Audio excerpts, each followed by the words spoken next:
تصوف ایک ایسا نظام فکر ہے جس میں خدا اور انسان کے درمیان تعلق پر بحث کی جاتی ہے۔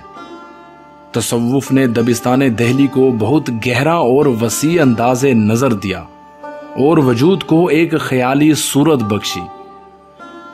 تجھی کو یہاں جلوہ فرما نہ دیکھا، برابر ہے دنیا کو دیکھا نہ دیکھا، اور سرسری تم جہاں سے گزرے ورنہ ہر جا جہاں دیگر تھا۔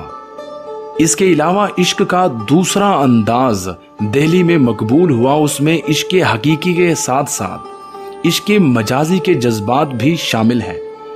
تقریباً تمام شعراء نے عشق مجازی کے اظہار کے لیے خوبصورت زبان و بیان کا استعمال کیا۔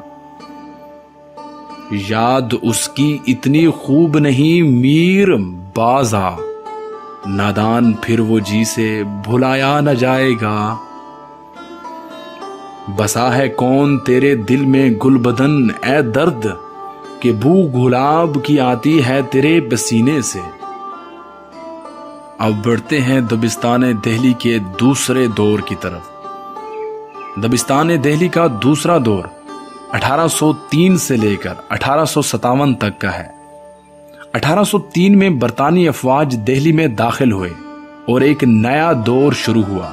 برطانوی افواج داخل ہونے سے انتشار کا زمانہ ختم ہوا اور ایک مستحکم حکومت بن گئی۔ تھوڑا سا امن آیا۔ پہلا دور انتشار کا دور تھا، دوسرا دور سکھ کا سانس لینے کا دور ہے۔ اس دور کے بڑے شعراء میں غالب، مومن، ذوق، بہادر شاہ ظفر اور داغ دہلوی وغیرہ شامل ہیں۔ اس دور کی شاعری میں فارسی کا اثر نمایاں ہے، جس کی وجہ ایران سے جو شعراء آتے تھے ان میں سے اکثر یہاں ہی رہ جاتے تھے۔ چنانچہ خسرو، حسن، عرفی، نظیری اور بیدل وغیرہ مختلف ادوار میں یہاں رہے۔ نیز یہاں کے شعراء اردو اور فارسی زبانوں میں دسترس رکھتے تھے۔ اس کا نتیجہ یہ ہوا کہ فارسی موضوعات وغیرہ بھی دبستان دہلی میں شامل ہو گئیں، اور یوں ہم کہہ سکتے ہیں کہ دبستان دہلی کی شاعری میں فارسیت کا غلبہ زیادہ ہے۔ اس دور میں اگر ہم عشق کی بات کریں تو دبستان دہلی کے دوسرے دور میں عشق کے باب میں اتنی شدت نہیں پائی جاتی جو پہلے دور میں تھی۔ اس کی نمایاں مثال غالب کی غزل ہے۔ مرزا غالب نے اردو کو سوچنا سکھایا، اور اس دور میں سکون تھا لیکن اندرونی سطح پر بے چینی بھی تھی۔ عشق کے متعلق اس دور میں اشعار ملاحظہ ہوں۔ کام اس سے آ پڑا جس کا جہان میں، لیوے نہ کوئی نام ستم گر کہے بغیر، اور تم میرے پاس ہوتے ہو گویا جب کوئی دوسرا نہیں ہوتا۔ چشم قاتل میری دشمن تھی ہمیشہ، لیکن جیسی ہو گئی قاتل کبھی ایسی تو نہ تھی۔ تصوف کو دوسرے دور میں بس رسمن ہی ادا کیا گیا، کیونکہ اس دور کا سب سے بڑا شاعر غالب ہی تھا، اور غالب کے ہاں تصوف ایک فلسفہ ہے، جبکہ دیگر شعراء اس کو جذبہ بھی کہتے ہیں۔ تصوف کے اوپر غالب کے اشعار دیکھیے۔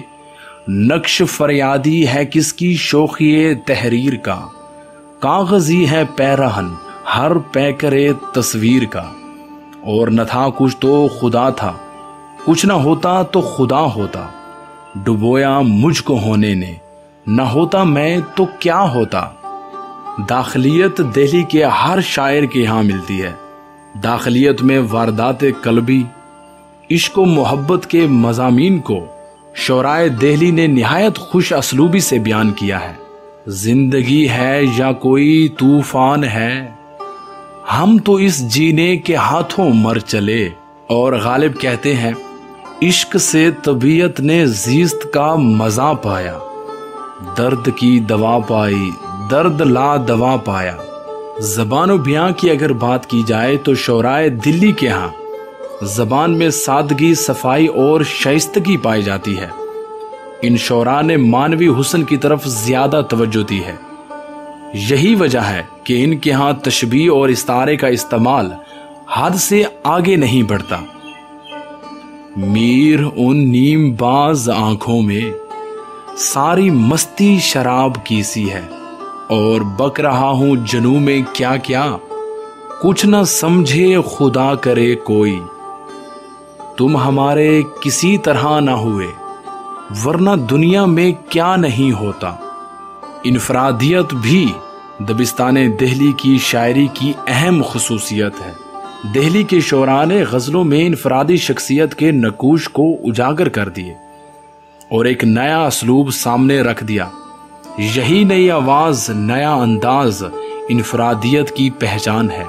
مثلاً ٹک میر جگر سوختہ کی جلد خبر لے، کیا یار بھروسہ ہے چراغ سحری کا، اور غالب ہمیں نہ چھیڑ کے پھر جوش اشک سے، بیٹھے ہیں ہم تہیہ طوفان کیے ہوئے۔